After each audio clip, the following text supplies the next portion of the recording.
Charlotte Reed clutched her daughter Mia's small hand as they navigated through the elegant restaurant, feeling painfully out of place among the crisp white tablecloths and crystal chandeliers. This dinner was far beyond her budget, a once-in-a-lifetime splurge to celebrate Mia's 7th birthday. Charlotte had saved for months from her 2 jobs to afford this special treat, knowing her daughter had never experienced anything so fancy. "Remember our inside voices," Charlotte whispered, guiding Mia to the corner table, the least expensive option she could reserve. The maitre d' cast a barely concealed judgmental glance at Charlotte's simple dress, purchased second-hand for occasions precisely like this one.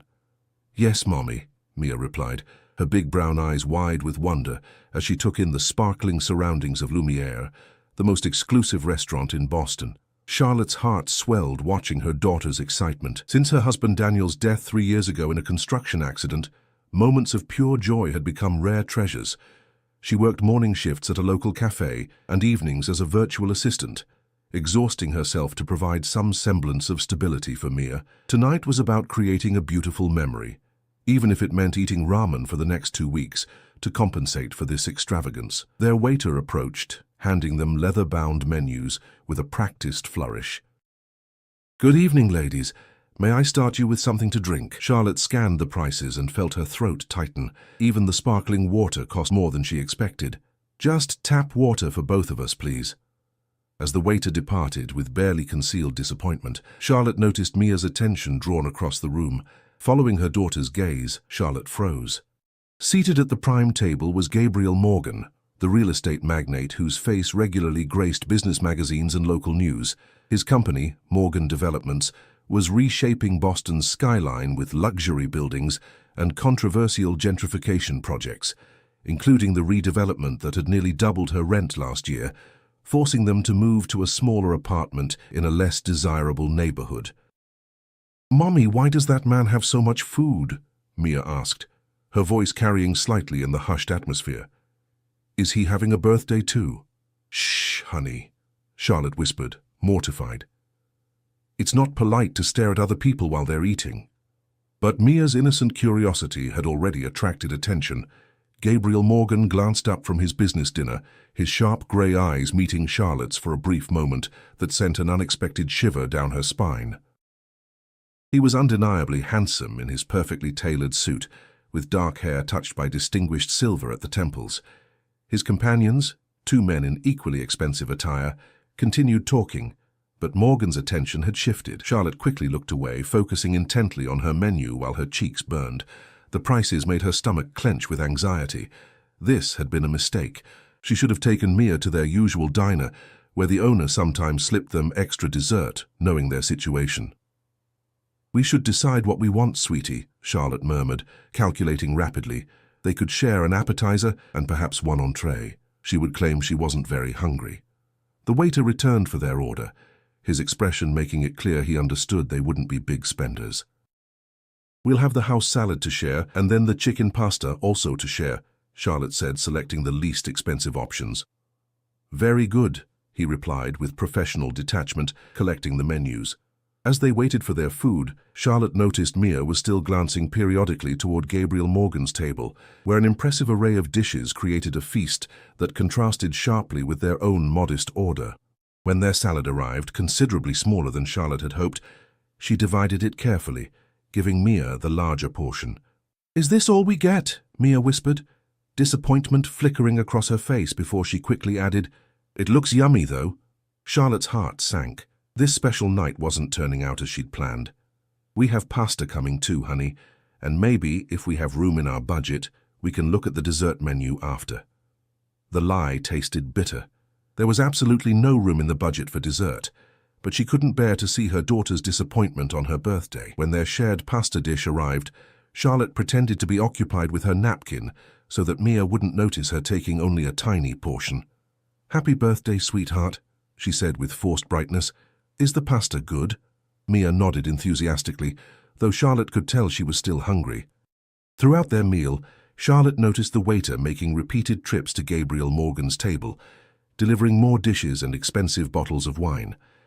The contrast between their experiences in the same restaurant couldn't have been more stark. When they finished their meager meal, Charlotte asked for the check immediately, skipping any mention of dessert despite the promise she'd made earlier. She just wanted to leave before Mia could ask again. While waiting for the bill, she excused herself to use the restroom, leaving Mia with strict instructions to sit quietly. "I'll be right back, sweetie. Don't move from this chair, okay?" In the elegant restroom, Charlotte splashed cold water on her face and took several deep breaths. The evening had cost her nearly a week's groceries, and Mia was still hungry. Fighting back tears of frustration, she composed herself, applied a fresh coat of lipstick, and returned to the dining room with renewed determination to end the night on a positive note. But when she approached their table, her heart stopped. Mia's chair was empty. Panic surged through Charlotte as her eyes frantically scanned the restaurant. Then she saw her. Mia had wandered over to Gabriel Morgan's table and was standing there, apparently engaged in conversation with the billionaire himself. Morgan was leaning down, smiling at something Mia was saying, while his business associates looked on with amused expressions. Mortified, Charlotte rushed over. "Mia, I'm so sorry," she apologized, addressing both her daughter and the powerful man whose dinner they were interrupting. "Mia, I told you to stay in your seat." "But Mommy, Mr. Gabriel asked me to come over," Mia protested. "He saw me looking and waved at me." Gabriel Morgan stood, towering over Charlotte. Up close, his presence was even more imposing, emanating power and confidence. "Please, it's entirely my fault," he said, his voice deep and surprisingly warm.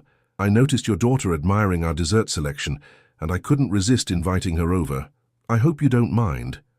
Before Charlotte could respond, the waiter appeared at her side. "Ma'am, your bill," he said, handing her the check folder. Charlotte's face flushed as she glanced at the total, aware of Gabriel Morgan watching. She fumbled with her worn wallet, extracting her only credit card, the emergency one that was already dangerously close to its limit. "We should go," she said quietly to Mia, gently taking her hand.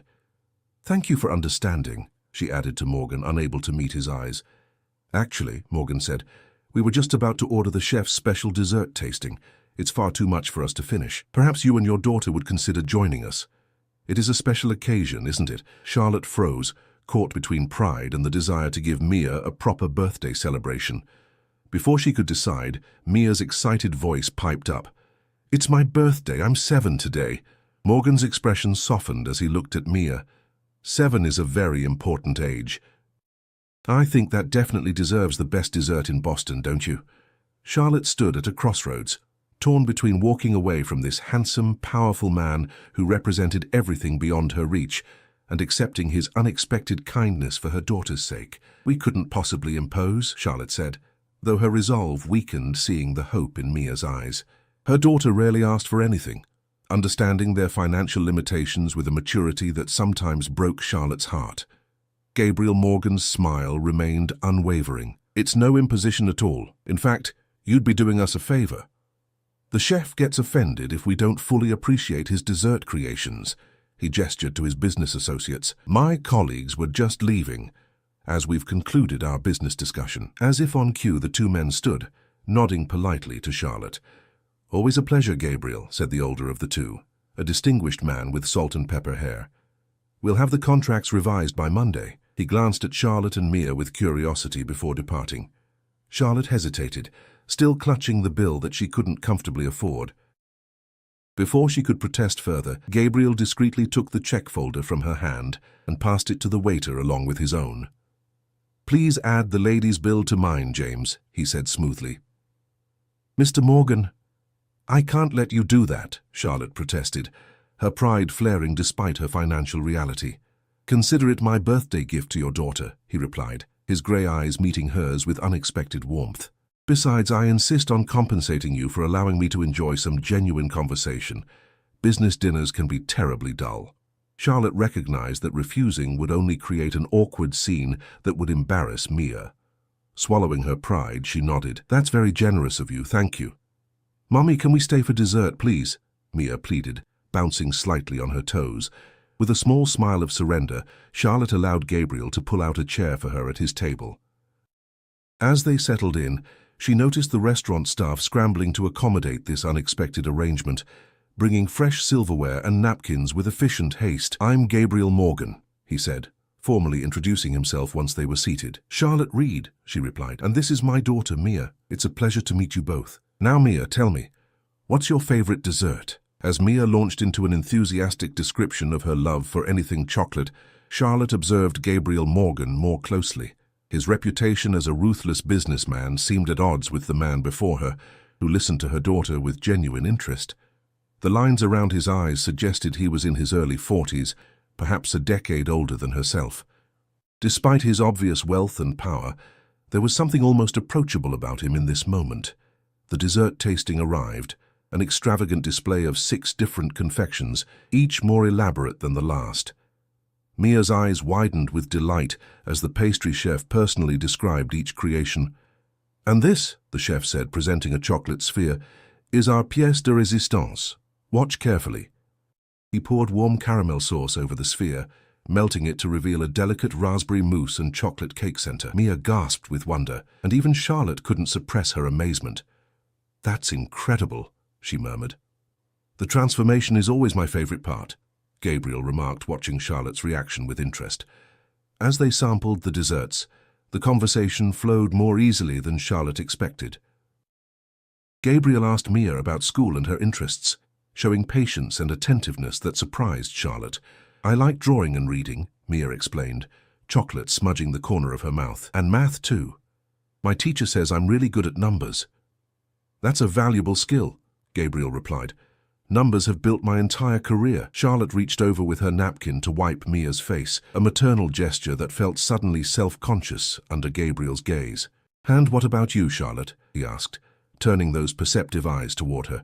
"What do you do when you're not celebrating birthdays at Lumiere?" She hesitated, reluctant to reveal the stark contrast between their lives. "I work at Riverbed Cafe in the mornings, and I do virtual assistant work in the evenings." "2 jobs, he noted, his expression revealing nothing. "That must be demanding." "We manage," Charlotte replied simply, unwilling to invite pity. A brief silence fell, filled only by Mia's contented hum as she savored a spoonful of crème brûlée. "And Mia's father?" Gabriel asked quietly.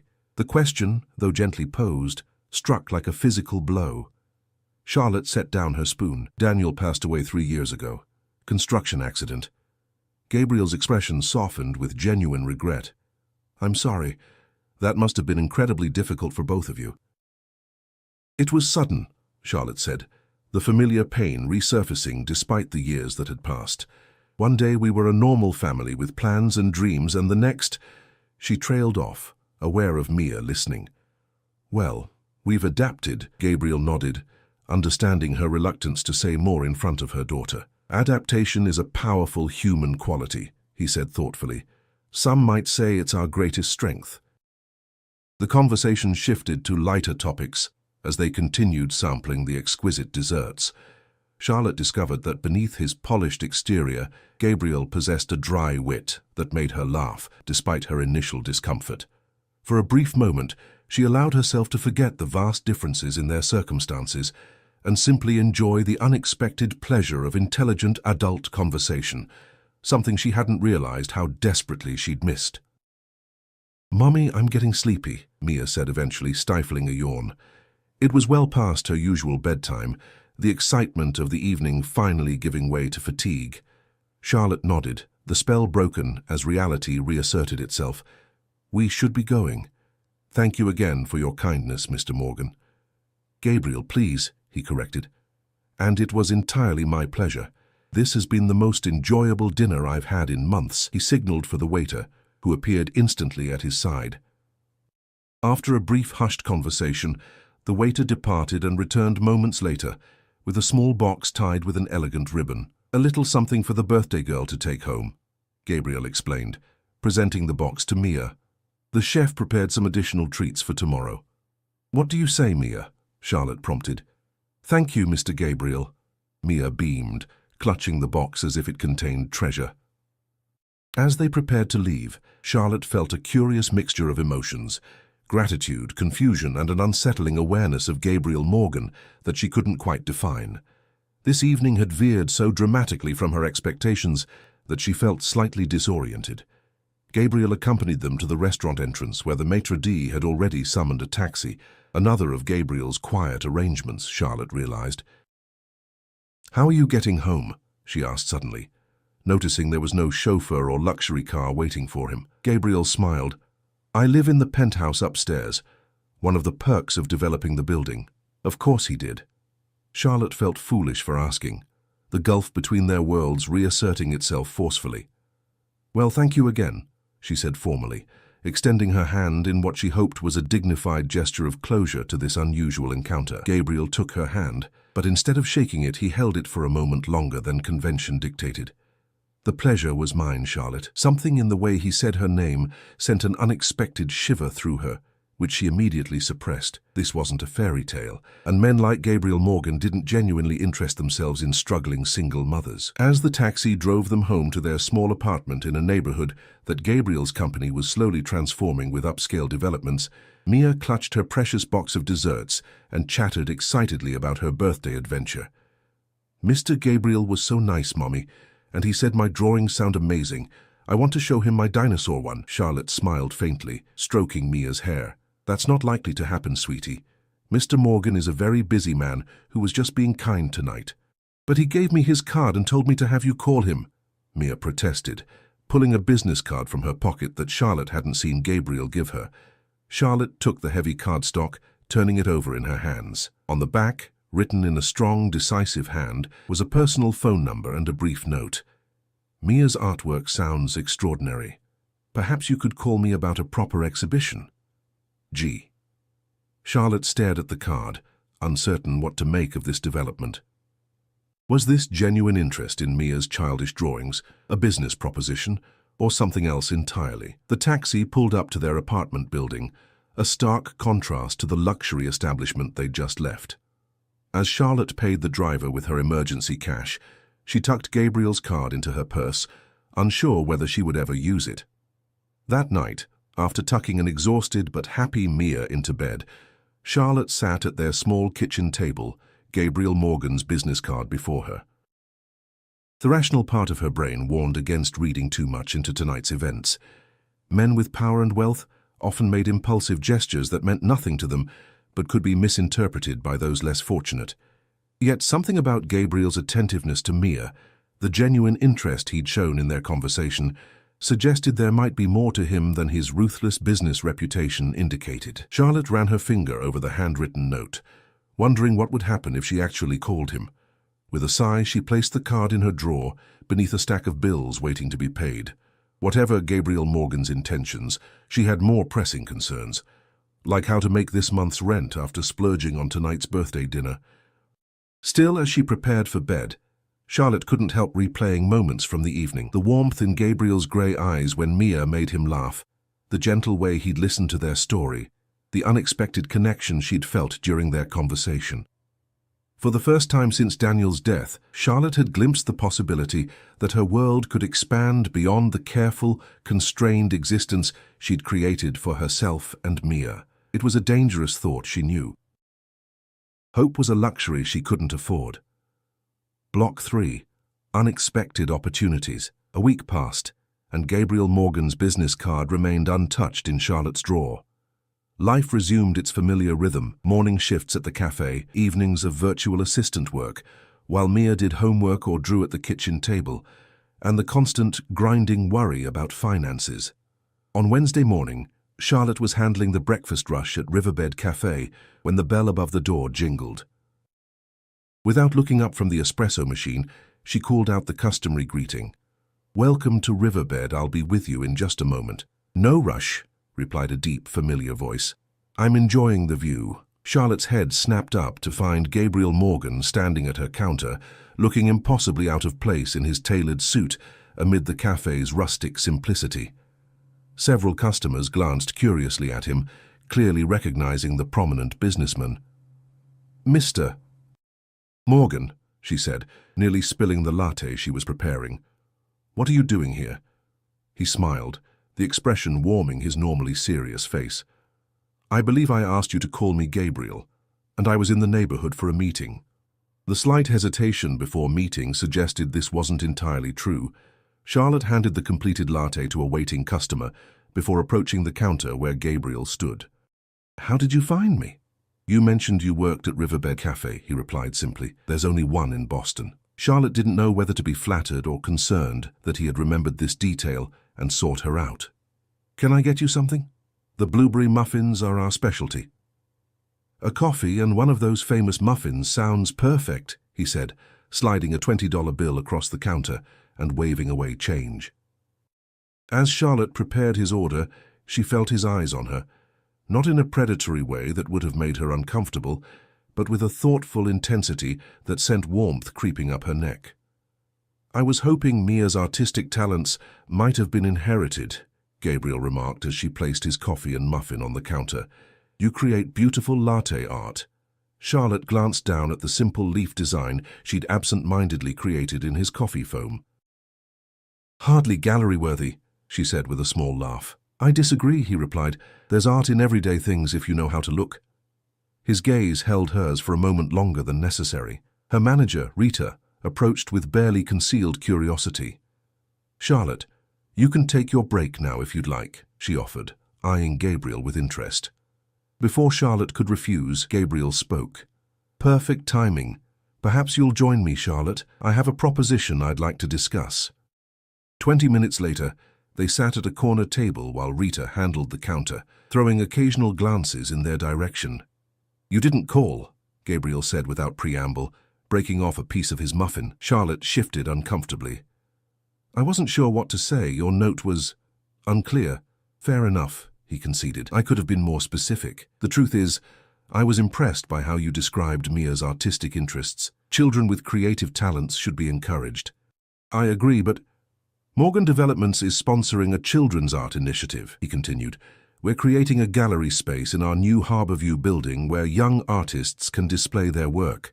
Each quarter, we select 10 children for a special exhibition." Charlotte blinked in surprise. "That's wonderful, but I don't understand what this has to do with Mia."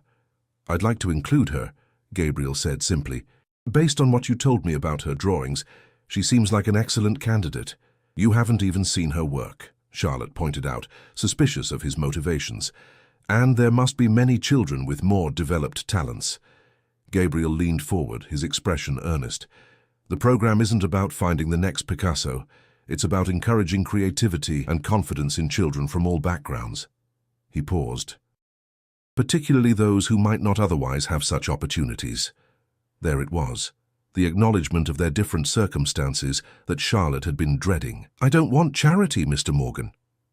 "Gabriel," he corrected automatically, "and this isn't charity, it's an opportunity. For Mia primarily, but also for my program. Diversity of perspective is vital for any artistic endeavor." Charlotte considered his words, finding no condescension in his tone or expression. "And what would this involve exactly?" "A selection of Mia's artwork would be professionally framed and displayed for 3 months. There's an opening reception where the young artists explain their work to attendees. Each child receives a $500 education stipend and art supplies. $500 would cover next month's rent with money to spare." Charlotte hated that this was her first thought.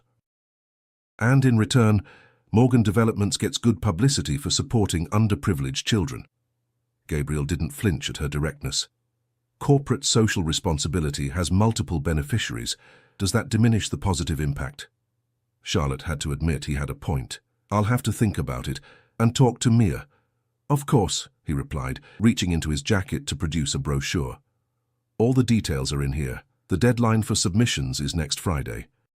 As Charlotte accepted the glossy brochure, their fingers brushed momentarily. She pulled back quickly, unsettled by her reaction to the brief contact.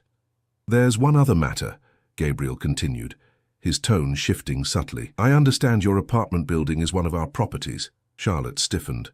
"Is that why you're really here? Did you investigate me?" Gabriel held up his hands in a placating gesture. "Not at all. Your address came up in conversation with our property management division when I mentioned meeting a single mother named Charlotte Reed. Pure coincidence." She remained skeptical. "And why were you discussing me with your property managers?" "Because I make it a habit to know who my tenants are," he replied evenly, "particularly when they're working 2 jobs to afford rising rents in gentrifying neighborhoods." Charlotte felt exposed, her private struggles suddenly laid bare. "My rent is my concern, Mr. Morgan. I've never been late with a payment." "Gabriel," he corrected again, more firmly this time, "and I'm aware of your excellent payment history. That's not why I'm bringing this up. Then why? Because we have a resident manager position opening in your building. The current manager is relocating next month. The role comes with a significant rent reduction and a monthly stipend. Given your organizational skills and work ethic, I thought you might be interested. Charlotte stared at him, momentarily speechless. A resident manager position would mean one job instead of two, more time with Mia, and much-needed financial relief. It seemed too perfect, suspiciously so. Why would you offer me this? She asked finally. You barely know me. Gabriel's expression remained unreadable. I know enough. You're responsible, detail-oriented and clearly capable of handling multiple obligations. Those are the qualities needed for the position. And it has nothing to do with pity or something else? The implication hung in the air between them. To her surprise, a hint of color touched Gabriel's cheeks. I won't deny that I find you intriguing, Charlotte. But this is a legitimate business offer, not a personal one. The position needs filling, and you're qualified. Charlotte didn't know how to respond. The opportunity was exactly what she needed, but accepting felt like acknowledging a connection to this man that she wasn't sure she wanted or could afford to cultivate. I'll consider it, she said finally. Could you leave the information? Gabriel nodded, producing another brochure from his briefcase. As he handed it to her, his expression softened. For what it's worth, I think you'd excel in the role, but I understand your hesitation. Their conversation was interrupted by Rita, who approached to inform Charlotte that her break was over and customers were waiting. Gabriel stood, gathering his empty coffee cup. Think it over. Both offers. No pressure, but I do hope you'll say yes. He hesitated, then added, to at least one of them. After he left, the day passed in a blur, as Charlotte's mind raced with possibilities. That evening, she explained both opportunities to Mia, whose excitement about the art exhibition was immediate and contagious. My drawings? In a real gallery? Like a professional artist? Mia's eyes widened with wonder as she clutched her favorite sketchbook. It's a children's exhibition, Charlotte clarified. But yes, they would be displayed professionally. And I get to talk about my art to real people and get money for school. Charlotte nodded, her daughter's enthusiasm beginning to erode her own reservations. Yes, but honey, I want you to understand something important.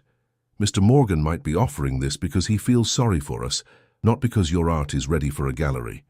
Mia's expression grew serious. Can I show you something, Mummy? She ran to her room and returned with a drawing Charlotte hadn't seen before, an incredibly detailed rendering of the restaurant dessert from her birthday night, complete with the melting chocolate sphere and Gabriel Morgan's smiling face across the table. The perspective was childlike, but the emotion and memory had been captured with surprising skill. I've been practicing extra hard, Mia explained. I want to get better at drawing people. Charlotte examined the drawing with new eyes, seeing genuine talent in her daughter's work that parental pride might have previously enhanced. Perhaps Gabriel had recognized this potential too, rather than merely offering charity. Later that night, after Mia had gone to bed, Charlotte spread both brochures on the kitchen table alongside her monthly budget. The resident manager position would transform their financial situation dramatically. Combined with the art exhibition stipend, they could finally start building savings instead of merely surviving month to month. But accepting either opportunity meant allowing Gabriel Morgan into their lives in some capacity. The question was whether his interest was purely professional, genuinely charitable, or something more personal, and whether any of those possibilities frightened her more than the others. As she studied the resident manager brochure more carefully, Charlotte noticed something odd. The position was available immediately, but the brochure mentioned that the current manager was relocating next month. This inconsistency nagged at her, raising suspicions about the legitimacy of the offer. The next morning, Charlotte arrived at work early and sought out the cafe's owner, an older woman named Judith who had been endlessly supportive during Charlotte's hardest days after Daniel's death. Judith, do you know anything about Gabriel Morgan? Personally, I mean. Judith raised an eyebrow. The real estate magnate?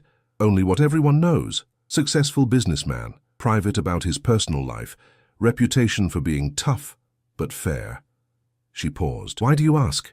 Charlotte explained the situation, including both opportunities and her conflicted feelings. "It sounds like he's interested in more than your property management skills," Judith observed with a knowing smile. "But that doesn't mean the offer isn't legitimate.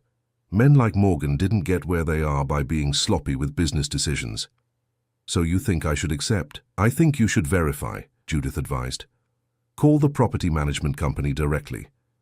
Ask about the position without mentioning Morgan's offer. See if the stories match." That afternoon during her break, Charlotte did exactly that. To her surprise, the company confirmed that the resident manager position was opening, but not until the following month. When she inquired about immediate openings, the representative mentioned a different building across town. The discrepancy confirmed her suspicions. Gabriel Morgan had either fabricated the opportunity entirely or accelerated its timeline specifically for her. Either way, he hadn't been entirely truthful. That evening, Charlotte finally took his business card from the drawer and dialed the number written on the back. "Charlotte," he answered immediately as if he'd been expecting her call. "I was hoping to hear from you." "We need to talk," Charlotte said firmly, pacing the small kitchen while Mia worked on her latest drawing in the living room. "In person, of course," Gabriel replied without hesitation. "Name the time and place." "Tomorrow, noon, the Commons near the duck pond. It's my day off." Charlotte chose a public location deliberately, wanting neutral ground for this confrontation. "I'll be there," Gabriel promised. The next day dawned bright and crisp, autumn leaves crunching beneath Charlotte's boots as she approached their meeting spot. Gabriel was already waiting, dressed more casually than she'd seen him before, in dark jeans and a grey cashmere sweater that matched his eyes. Despite his attempt at inconspicuousness, several passers-by glanced at him with recognition. "Thank you for coming," he said, offering a coffee from a nearby vendor. Charlotte accepted the cup, but didn't drink. "I called your property management company yesterday." Gabriel's expression remained neutral, but something flickered in his eyes. "I see. The resident manager position isn't available until next month, and it's already promised to someone else." She met his gaze directly. "You lied to me." He didn't immediately deny it, which surprised her. Instead, he gestured toward a bench overlooking the pond. "May we sit?" Once seated, Gabriel turned to face her. "I didn't lie about the position existing, but I did accelerate the timeline, and I may have influenced the selection process." "Why?" Charlotte demanded. "What do you want from me, Gabriel?" He looked away briefly, watching a family feeding ducks nearby. When he turned back, his expression held an openness she hadn't seen before. "The truth?" he asked quietly. "That would be refreshing, yes." Gabriel took a deep breath. "When I saw you and Mia in that restaurant, something happened that I can't entirely explain. Your daughter noticed something everyone else missed." "What do you mean?" "While my business associates discussed profit margins and investment opportunities, your daughter saw a man with too much food and no one to share it with." A sad smile touched his lips. Metaphorically accurate in more ways than she could know. Charlotte remained silent, waiting for him to continue. "I have everything society tells us we should want. Wealth, power, success," Gabriel said, gesturing vaguely. "And I dine alone in my penthouse most nights, or with people who want something from me. The genuine joy you and Mia shared over a simple birthday dinner." He shook his head. "It reminded me of what's missing in my life." "So this is about loneliness?" Charlotte asked skeptically. "There must be countless women in your social circle who would be delighted to keep you company." "Women who see Gabriel Morgan, not me," he countered. "You looked at me with suspicion, even disdain. It was refreshing." Despite herself, Charlotte felt her anger wavering. "That doesn't excuse manipulation. Creating fake job opportunities is crossing a line." "You're right," Gabriel acknowledged immediately. "It was wrong and I apologize. I could have simply asked you to dinner like a normal person." "Would I have said yes?" "Probably not," he admitted with a rueful smile. "Which is precisely why you intrigued me." They sat in silence for a moment, the autumn breeze rustling the leaves around them. Charlotte sipped her coffee, organizing her thoughts. "The children's art program," she said finally. "Is that real?" "Absolutely," Gabriel affirmed. "It's been running for 2 years. You can verify that easily enough online. And Mia's talent is genuine. I wasn't exaggerating about that." "But you were using it as a way to maintain contact with me." Gabriel's silence was answer enough. Charlotte shook her head, conflicted. I don't understand what you want from me. If you're looking for something casual, I'm not interested. Mia and I are a package deal, and I won't expose her to temporary people. That's not what I want, Gabriel said quickly, then hesitated. To be honest, I'm not entirely sure what I want, which isn't something I often say. I just know I'd like the opportunity to find out.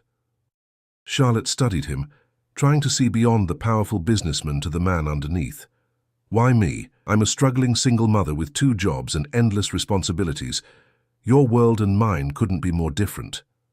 Gabriel's expression softened. Maybe that's precisely why. You see value in things I've forgotten or perhaps never knew. When you look at me, you don't see dollar signs or business opportunities. You see a person you don't particularly trust, he added with a slight smile, which is actually quite valuable to someone in my position. Despite her reservations, Charlotte felt herself warming to his honesty. I still don't think you've told me everything. Gabriel hesitated, then reached into his pocket and produced a worn photograph. My sister Claire and her daughter Emma, he said, handing it to Charlotte. The photo showed a smiling woman with Gabriel's grey eyes beside a young girl who looked remarkably like Mia. Dark hair, bright expression, artistic sensitivity evident even in her pose. Claire was also a single mother, Gabriel explained quietly. Her husband left when Emma was 2. She refused my financial help out of pride, insisting on making her own way. He paused, pain flickering across his features. They died in a car accident 5 years ago. Emma was 8.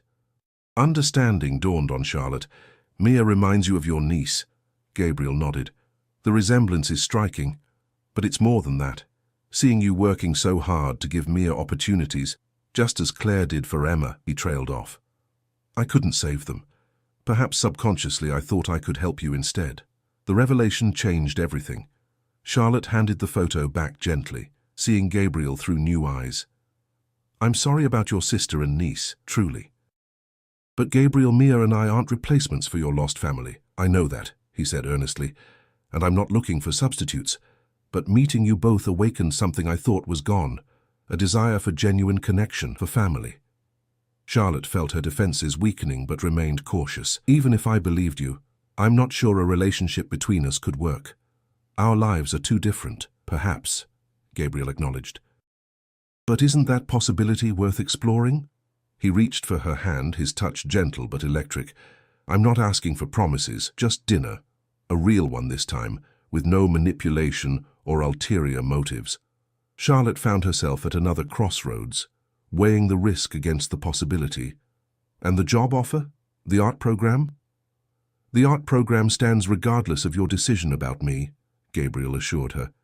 Mia deserves that opportunity on her own merit. As for the job, he hesitated. I can arrange a legitimate interview for the position when it actually becomes available next month if you're interested. No special treatment, no strings attached. His offer seemed sincere, and Charlotte found herself wanting to believe him.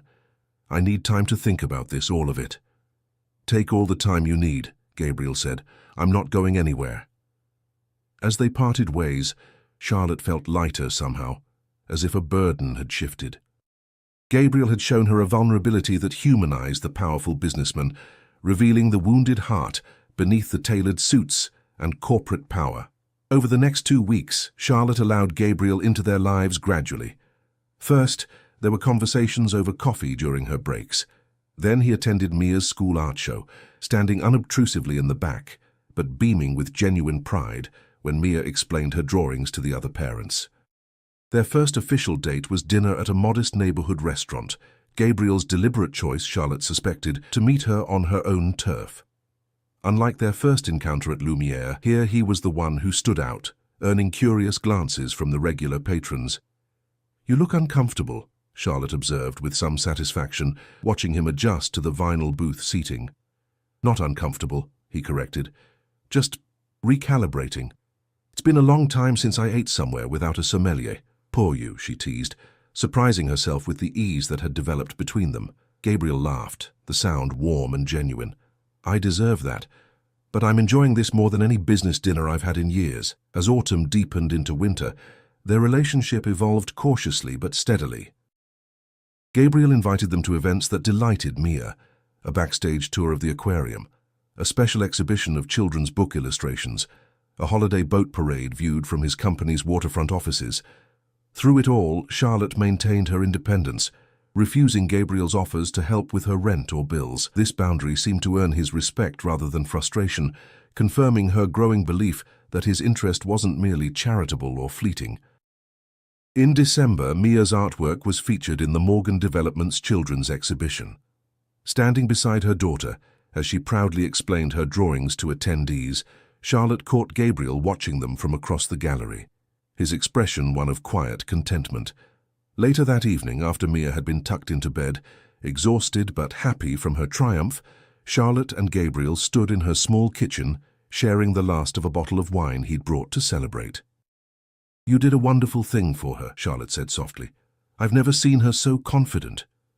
Gabriel shook his head. "I just provided the opportunity. Her talent did the rest. Still, thank you." She hesitated, then added, "For everything these past months. For being patient. For respecting my boundaries." "Your boundaries are part of who you are," Gabriel replied, stepping closer. "And who you are is exactly what I've been looking for without realizing it." The kiss that followed felt inevitable, a natural progression of the connection that had been building between them. Charlotte allowed herself to sink into it, setting aside her practicality for once and embracing the moment. When they finally parted, Gabriel rested his forehead against hers.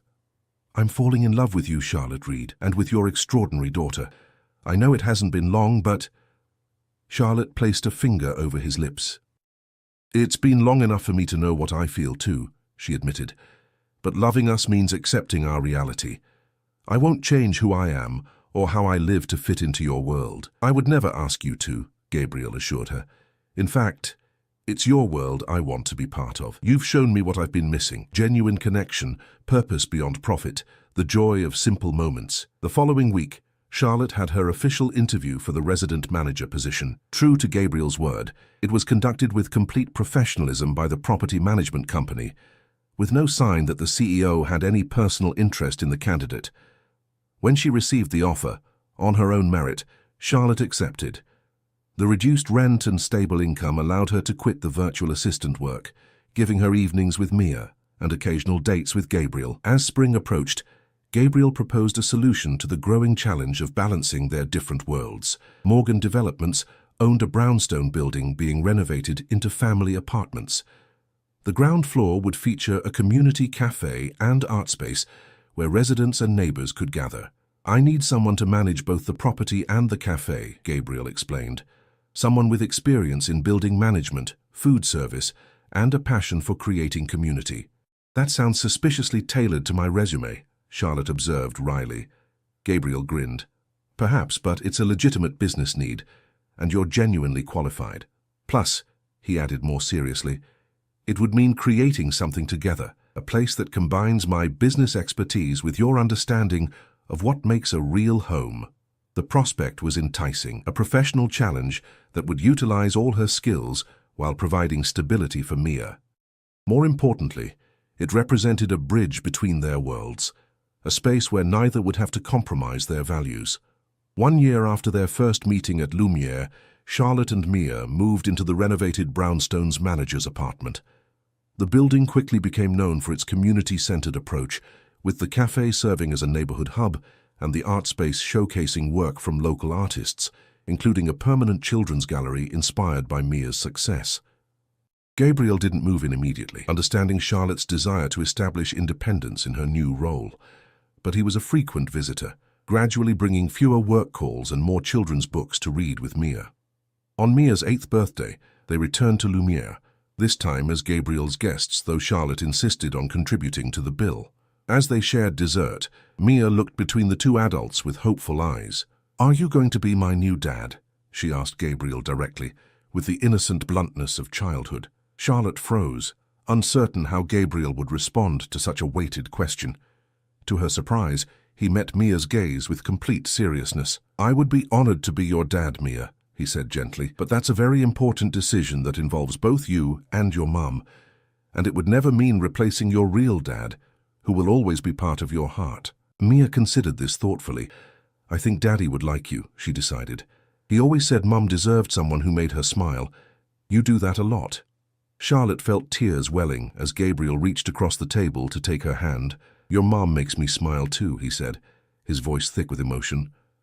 More than I ever thought possible. Later that night, after Mia had fallen asleep surrounded by birthday presents, Gabriel and Charlotte stood on the brownstones' rooftop garden looking out over the city lights.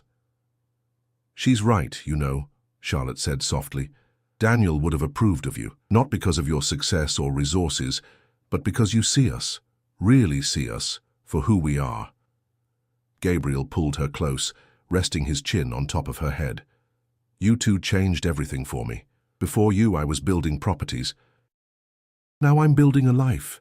As they stood together under the stars, Charlotte marveled at the journey that had begun with a little girl staring at a stranger's plate.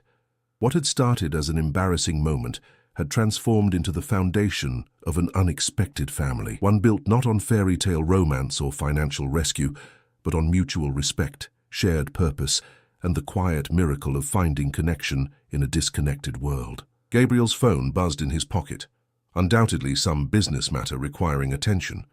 For the first time in his career, he ignored it completely, choosing instead to hold tighter to the woman who had taught him the difference between success and fulfillment. Some plates, Charlotte reflected as she leaned into his embrace, were meant to be shared after all.